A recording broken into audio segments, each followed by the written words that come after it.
To get a one-of-a-kind golden ticket, a girl forced her father to drop £200 million to buy up all the chocolates nationwide. He even hired thousands of employees to tear open the wrappers day and night just to find that limited edition gold slip hidden inside. These tickets, crafted from pure gold, were part of a worldwide release of only 5 mystery invitations from the world's largest chocolate factory. The lucky kids who found them would get to tour the facility and win a massive secret prize. For 20 years, people watched endless streams of candy being shipped out, yet no one ever saw a single worker entering or leaving.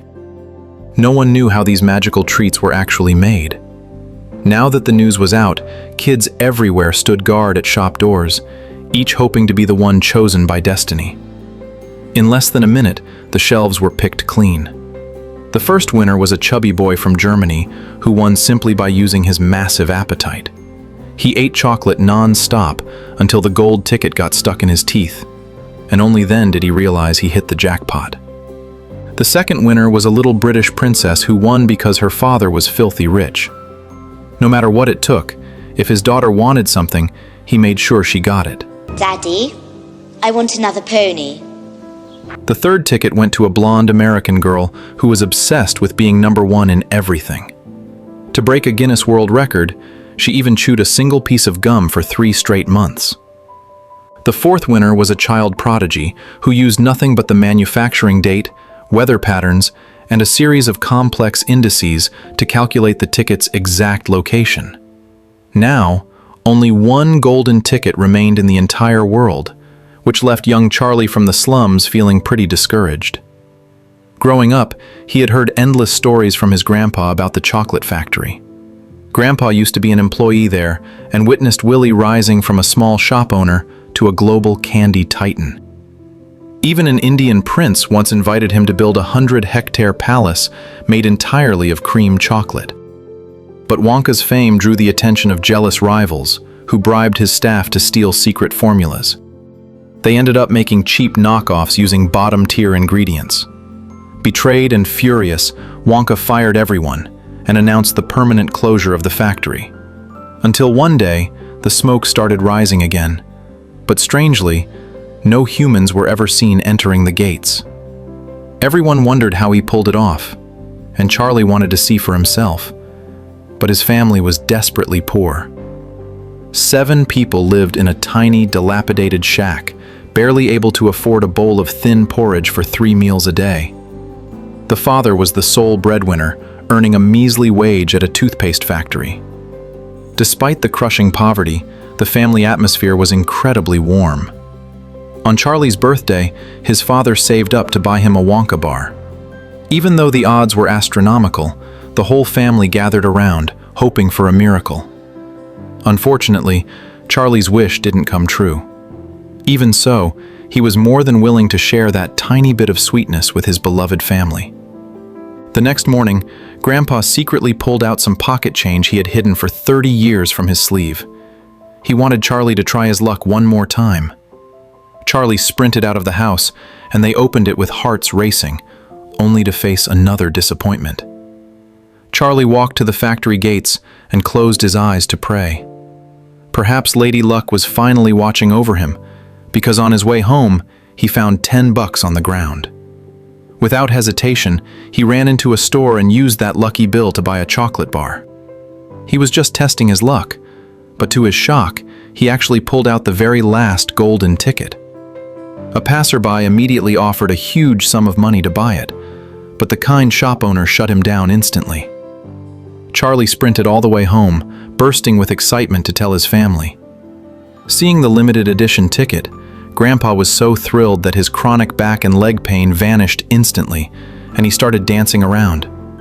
But just as the family was soaking in the joy, Charlie suddenly changed his mind. Someone had offered $500 for the ticket that day, and he thought it would be better to cash it in to support the family rather than fulfill a small wish. For a kid to think like that showed incredible maturity. But his other grandpa told him that money can always be earned back, but a lost dream will haunt you forever. Only a fool would trade a lifelong wish for a stack of cash. Grandpa's encouragement gave Charlie hope again. The next morning, thousands of spectators gathered outside the Wonka factory. They watched as the chosen lucky winners stepped inside to compete for a grand prize. This was Wonka's first contact with the outside world in years, and he looked nothing like what people expected. With his exaggerated goggles and pale skin, it was hard to believe he was the mastermind behind this mysterious empire. Everyone was curious about this eccentric man in weird clothes and how he ran the world's largest factory, all by himself. The moment the doors opened, a fairy tale world appeared before their eyes. It was a paradise every child dreams of. To make chocolate that melts in your mouth, Wonka used a massive waterfall to churn the molten cocoa. This process made the chocolate incredibly smooth and silky. Pipes overhead transported the mixed chocolate to every corner of the factory. Everything here was made of delicious, edible candy. Wonka invited everyone to eat their fill, but little did they know, this food paradise was the first test. The greedy, chubby boy was the first to rush into the garden, stuffing his face with cream and candy grass. Not satisfied with that, he even leaned over to taste the hot cocoa from the river and accidentally fell right in. Wonka had never seen such a greedy kid, and just as the boy was about to drown, Wonka gave a signal. A mechanical pipe lowered from above and sucked the boy up along with the cocoa. He became the first child to be disqualified. That's when Charlie spotted some tiny people working, the Oompa Loompas from a primitive jungle. Wonka had found them while searching for rare flavors in the Loompaland region. The Loompa people lived on disgusting caterpillars, but their absolute favorite food was cocoa beans, the raw material for chocolate. Since cocoa was so rare there, they treated it like treasure.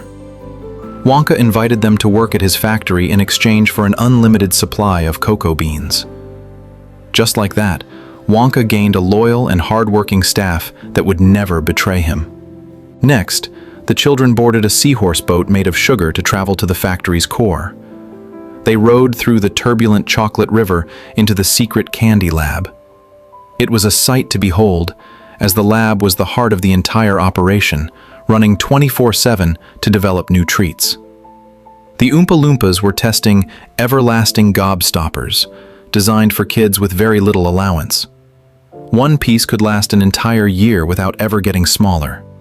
There was also hair toffee, designed for older kids, which could grow thick hair in just 30 minutes.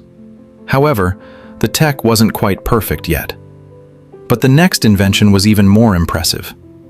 Wonka flipped a switch, and a machine started humming to produce a revolutionary piece of gum.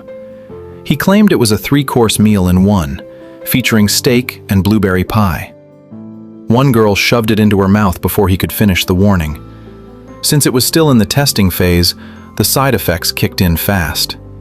Her nose turned purple, then her whole body followed, and she began to swell into a giant blueberry.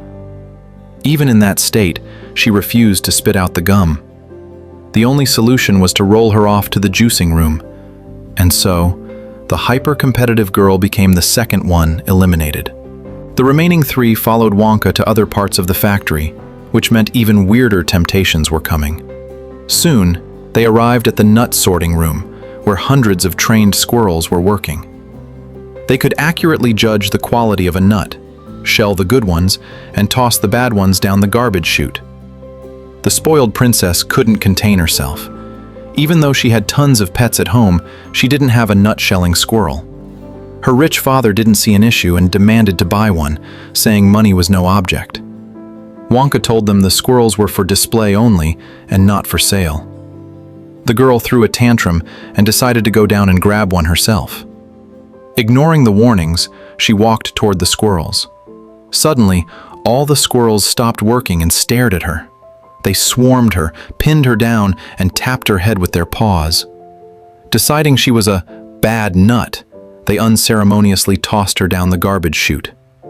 Her wealthy dad rushed to save her, but got kicked down the hole by a squirrel a second later.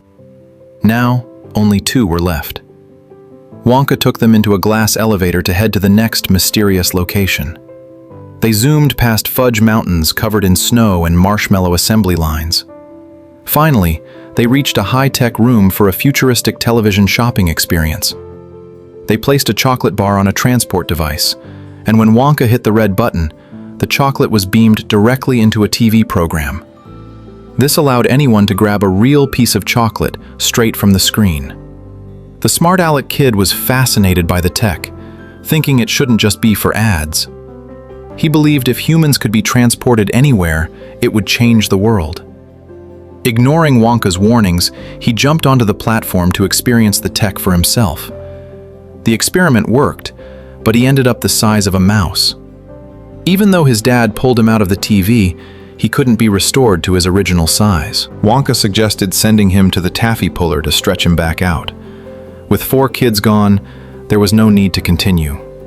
Charlie was the winner of the Grand Mystery Prize. Wonka couldn't wait to give it to him. They rode the glass elevator, which smashed through the roof and hovered in midair using rocket boosters.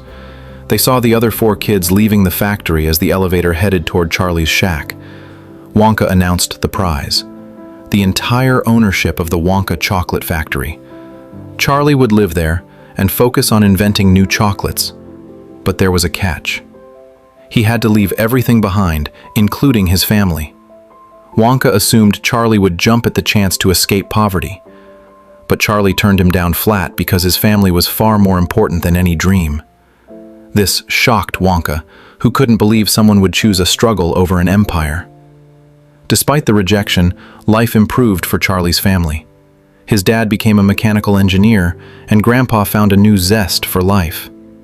Charlie also started a side hustle shining shoes to help out. Meanwhile, the filthy rich Wonka was miserable. He couldn't understand why Charlie would walk away from such a windfall to live as a poor man. Eventually, Wonka went back to find Charlie to ask him why. Charlie saw right through him and realized Wonka's issues stemmed from his own strict father. His dad was a famous dentist who forbade his son from ever eating candy to protect his teeth. He even burned Wonka's Halloween haul in the fireplace. Instead of killing his interest, it only made Wonka more obsessed with candy. He tasted a half-burnt piece and fell in love with the flavor instantly. From then on, he secretly tasted every candy he could find and kept detailed notes on their recipes. Making chocolate became his life's mission, but his dentist father was dead set against it. When Wonka threatened to leave home, his father didn't stop him.